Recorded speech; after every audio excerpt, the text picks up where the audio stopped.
Hi everyone, welcome to a quick tutorial video on how to complete checkpoint 1. Checkpoint 1 asks you to construct a ray diagram to show how the eye can see the image of the snowman in the mirror. Right, this question wouldn't exist if it weren't for this obstruction over here. If it weren't for this obstruction, technically this person's eye would be able to see the object directly. But because of the object, it blocks this person's line of sight. As such, the person has to rely on this mirror to be able to really see the snowman. How can we show that the person can see the snowman? We can use it.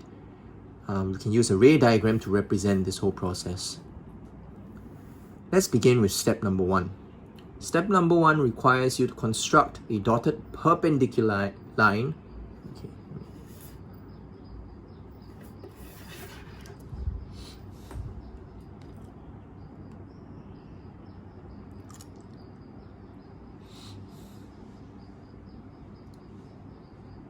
Hi everyone, welcome to a quick tutorial video. We're just going to run through checkpoint 1.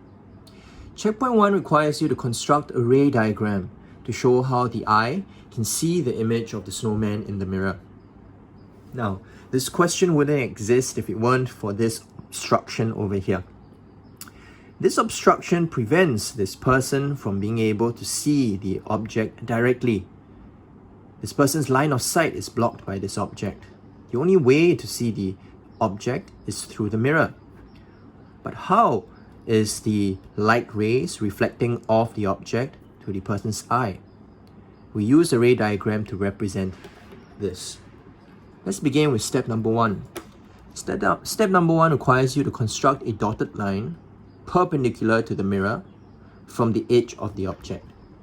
Let's first locate the edge of the object. I'm going to use the very top of the snowman's head as the edge of the object. Next, I'm going to construct a dotted line. And this dotted line must be perpendicular to the edge of the mirror. Okay, so I'm going to draw a dotted line. Notice I'm not doing a complete line. There you go, I've got a dotted line. And it is perpendicular to the mirror. To show that it is perpendicular, I want you to draw a square symbol at the corner. This shows that it is perpendicular. That's step number 1. Step number 2, mark the position of the image. How do you know where the top of the snowman's head is in the mirror? Well, based on your experiments in class, you found that the distance from the image to the mirror will be equidistant to the object and the mirror. Okay, that's what equidistant means. Same distance. Okay, so in order for it to be the same distance, you first need to measure what the distance is from the object to the mirror. This is around 4 cm. Right, it's around 4 cm. Therefore, distance from the image to the mirror needs to also be 4 cm. Again, I'm going to use a dotted line. I use a dotted line because these aren't exactly light rays. It's just to help me locate the location of the image. I'm going to represent the top of the snowman's head using a cross. It is 4 cm, equidistant. You can represent equidistant by using these two vertical lines. It represents the same distance. Okay, once again, it needs to be perpendicular. I use this square symbol. Okay, that's step number 2. Step number 3. For the eye to see the image, there must be a straight line path from the image to the eye. Okay, let's do that. A straight line path from the image to the eye. Again, I'm going to use dotted lines, but only while I'm still in the mirror. Okay, notice, straight line path, still dotted lines. However, the moment I exit the mirror, I'm going to use a complete line. Okay, so you see, dotted line within the mirror, a complete line once it's out of the mirror. What is this complete line over here? That's not a dotted line. This is a light ray. I'm going to use arrows to represent the direction of the light ray. More specifically, this is the reflected ray. Okay, I've kind of skipped ahead to step number 4. Okay, step number 3 is done. What I've drawn here is the reflected ray. Okay,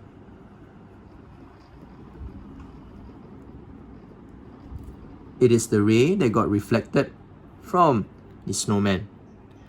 It says to join the image to the eye by a broken line with the mirror and bold lines from the surface of the mirror to the eye. This is what I've done over here. Okay, I've actually completed step number 4. I've drawn a broken line, which is this dotted line, within the mirror and a bold line from the surface of the mirror to the eye. And I've included an arrow. This one over here is the reflected ray. Step 4 is done. Next, step 5. I have to locate the incident ray by joining the object to the point on the mirror where it intersects the reflected ray. Well, that's quite a mouthful. Okay, so basically, I need to draw a light ray coming from the object, which is the tip of the object, to the point on the mirror where it intersects the reflected ray. So this is what it's supposed to look like. Again, I'm using bold lines. Okay, see, I've joined it to where it intersects with the reflected ray. The ray should be going in this direction because it's bouncing off the object to the mirror and then bouncing off the reflected off the mirror into the eye. We call this ray the incident ray.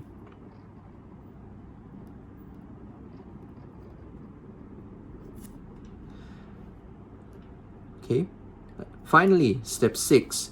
Remember the arrows, normal, incident angle, and reflected angle. What are all these things? Okay, number 1, I've included my arrows to show the direction of the light ray.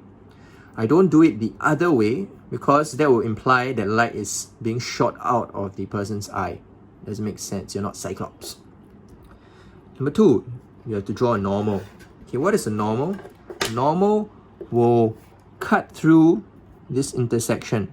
It's perpendicular to the mirror. You also use dotted lines. Okay, like that. Okay, this is the normal. It intersects and divides the incident ray and the reflected ray. It divides the space in between. Next, you have to draw an incident angle. Okay, where's the incident angle? This is the incident angle. You can just reflect it using the symbol I. Where's the reflected angle? The reflected angle is over here. You can represent it with the symbol R. And you're done, right? Steps 1 to 6. Steps 1 to 6 shows how the top of the object's head, a single light ray from the top of the object's head, is being able to be reflected from the mirror into the person's eye. Let me run through steps 1 to 6 again, but this time using a light ray that is being reflected from the object's bottom. Okay, let's try. Let's run through steps 1 to 6 again. Okay, so if I want to trace the path of the light ray from the object's bottom, again, I need to begin first by drawing a dotted line. Okay, a dotted line that is perpendicular to the mirror. I must draw again the dotted line equidistant from the mirror so that I can locate where the image is, which is roughly over here. Equidistant and perpendicular.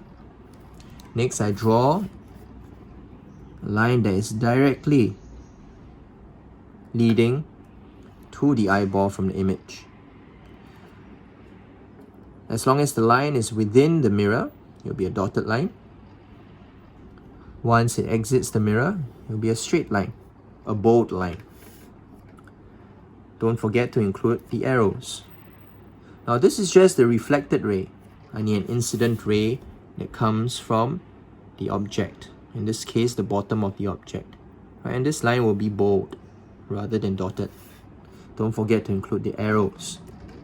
Very finally, you need to include the normal. The normal is perpendicular to the mirror and it divides the space between the incident ray and the reflected ray. In this case, okay, I'm going to draw a bit bigger. This is the incident angle, and over here is the reflected angle.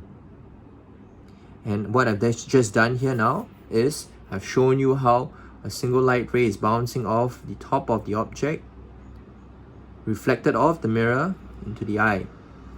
I've also shown how a light ray can reflect off the object and then reflect off the mirror into the eye. Okay, so this is just a tutorial video on how to draw ray diagrams to represent reflection. Thank you.